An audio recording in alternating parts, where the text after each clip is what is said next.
Bine v-am găsit din nou, dragi gospodini și gospodine! Astăzi m-am gândit să facem împreună mămăligă.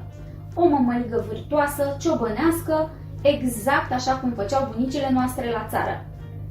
Mai întâi însă, trebuie să vă povestesc un pic despre mălai. 90% din mălaiul din comerț este unul degerminat și grișat. Degerminat înseamnă că în procesul de producție s-au înlăturat germenii din boabele de porumb. Deși aceștia au valoare nutritivă mare, conțin și uleiuri naturale, care râncezesc destul de repede, mai ales dacă nu sunt păstrate în condiții bune. Îndepărtarea acestor germeni dă un termen de valabilitate mai mare produsului finit.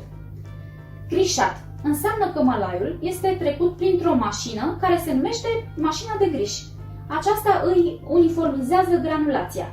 Grișat, practic, înseamnă de o granulație uniformă.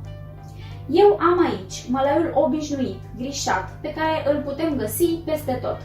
Și aici, mălaiul acesta mai gălbui și aparent cu mai multe impurități, este de măcinit integral, nedegerminat, negrișat, iar acesta este cel pe care l-ar fi folosit bunicile noastre pentru mămăligă. Din păcate, el se găsește mai greu și, deși este ceva mai sănătos, poate avea un gust ușor amărui, din cauza oxidării uleiului din germeni. Voi decideți pe care îl alegeți. Ingrediente: 1 litru de apă, între 300 și 400 de grame de mălai. Așa cum spunea Radu Anton Roman, mămăliga poate fi model gutuie tânără sau model bolovan de pârâu.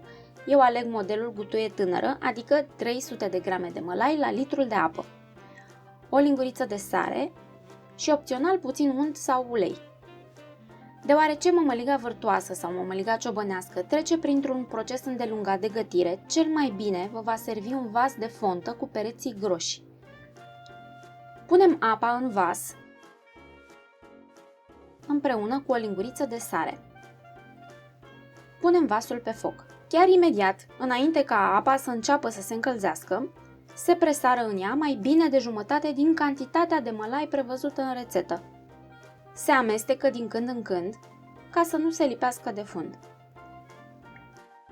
Când terciul se îngroașă și clocotește, se toarnă pe toată suprafața lui uniform restul de mălai rămas. Nu se mai amestecă, altfel mămăliga va fi toată numai cocolașe.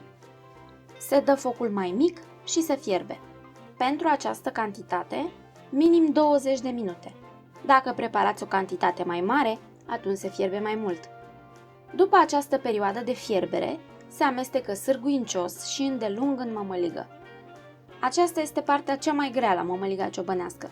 În mod tradițional, se folosește un făcăleț pentru mămăligă, dar eu recunosc că nu am spor cu el. Prefer o lingură zdravănă de lemn. Radu Anton Roman spunea că ciobanii fac așa: unul ține ceaunul, celălalt învârte făcălețul. Cel care ține ceaunul îi povestește celuilalt ce i-a zis lui un vecin despre nevastă sa. Când mămăliga s-a întărit considerabil și vă este foarte greu să mai amestecați în ea, atunci se poate pune opțional puțin unt sau puțin ulei. În unele părți la țară se mai adaugă puțină brânză grasă de burduf. Bunica mea, din câte țin minte, nu punea grăsime deloc. Se mai coace 2-3 minute, apoi se îndeasă mămăliga pe fundul ceaunului și se nivelează. Asta e ca să ia forma vasului. Se mai lasă un pic pe foc până încep să iasă aburi pe margini și fiertura se desprinde de vas. Se răstoarnă pe un fund de lemn sau pe un platou de lemn și se servește alături de mâncarea voastră favorită. Recunosc că am făcut această rețetă cu gândul că s-ar potrivi foarte bine cu peștișorii mici, prăjiți cu 2-3 linguri de grăsime, pe care vi-am prezentat săptămâna trecută. Și, desigur, ce înseamnă peștele prăjit fără mușdei. Preferatul meu este mușdeiul cu smântână. Vă las link pentru rețetă la sfârșit. Poftă bună, dragilor! Numai bine!